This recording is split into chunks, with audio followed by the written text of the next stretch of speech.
Chennai basin பிரிட்ஜில் ஓட்டுநர் உரிமம் பெறாத 18 வயது இளைஞர் ஓட்டிச் சென்ற ஃபோர்டு எண்டெவர் கார் கட்டுப்பாட்டை இழந்து தலைக்குப்புற கவிழ்ந்தது.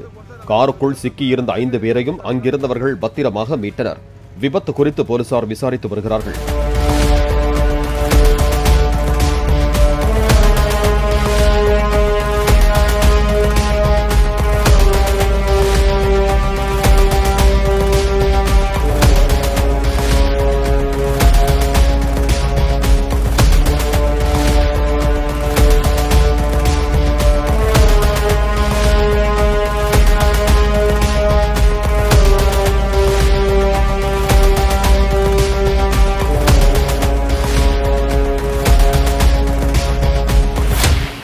பிளே ஸ்டோர் மற்றும் ஆப் ஸ்டோரில் இருந்து பாலிமர் செயலியை QR கோடு மூலம் பதிவிறக்கம் செய்யுங்கள்.